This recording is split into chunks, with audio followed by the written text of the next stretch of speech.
This is amazing. Walking along the massive stones that form Sacsayhuaman, the citadel, just outside of Cusco. These blocks are made of UK limestone, I believe. We'll get up here and see the site in its entirety in just a moment. I can tell you, this place is a lot bigger than it looks on a satellite map. This place is huge. I just walk out here and you can see a little bit of the extent of these walls. And kind of into the sun. And then across this large plaza area are additional, they almost look like terraces. I guess they are terraces. And several mounds. We're not even close to being on top yet. Now, if you're wondering why the crenellated pattern to the walls, well, one possibility is that it improved the defensibility, because from any angle, you can imagine if you were attacking right here, from any angle you face defenders here and up here. And in fact, this is what happened when Juan Pizarro and his small band of conquistadors charged Sacsayhuaman.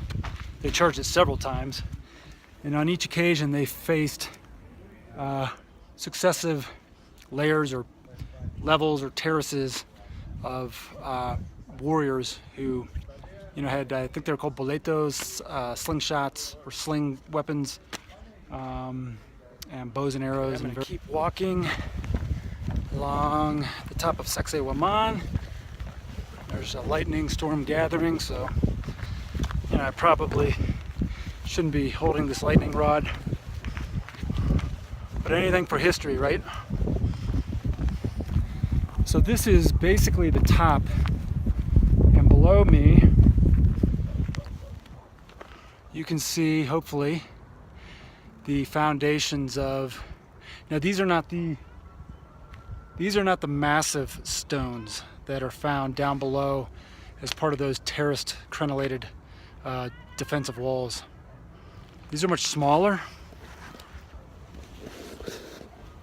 Still a kind of a combination, well, it's basically a polygonal style of architecture that was for which the Incas are famous.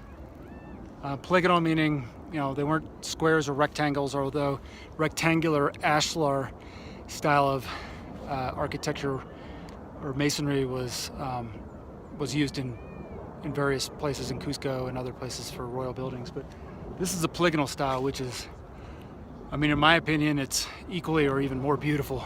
What's most extraordinary is the way that these stones were shaped to fit together with precision. And I've made this point in a few other videos, and it's common knowledge. If you visit Cusco, you'll be reminded of this, but you literally cannot fit a toothpick between the stones. The joints are that tight. So and they're all unique. So they're all different sizes and shapes. Every one had to be, hand carved and put into place. So an extraordinary artistic accomplishment, and also in terms of the amount of labor and time that must have gone into this, it's incredible. I can only imagine Juan Pizarro and his small band of conquistadors who rode up from Cusco to knock out this strategic post held by the Incas. I can only imagine him facing the crenellated walls below that would have been intimidating enough as they were manned by defenders. But then looking up and seeing these ruins here, which were topped by probably a wooden fort, and according to eyewitness accounts, Manco Inca's chief priest was assigned with the defense of Sacsayhuaman, and he could be seen by the conquistadors running along on top of these walls. You can imagine just a silhouette on top of these walls chanting, and no doubt hurling all sorts of insults down upon the Spaniards. None of that remains, only the stones. Many of those were hauled away. Got caught in a surprise rainstorm, took cover under a trapezoidal doorway, and met a really interesting guy. I can tell you more about him later, but he's from here. He is well versed in the ancient histories, and he is skeptical about the theory that this was all built by the Incas under Pachacutec in the mid-1400s. So as the story goes, this whole structure was built in less than 100 years.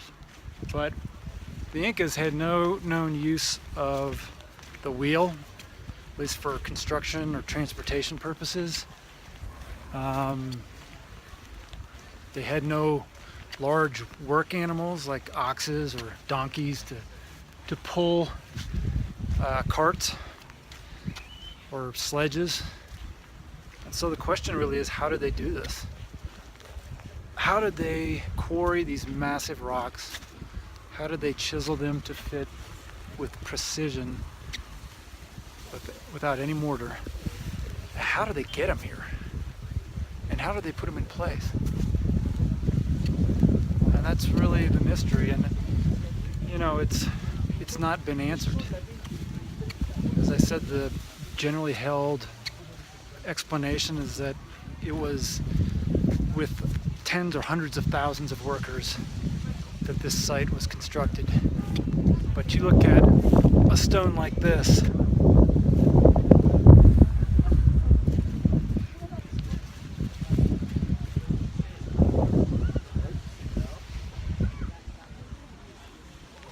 some of these stones have been estimated to weigh 300 tons. That's 600,000 pounds.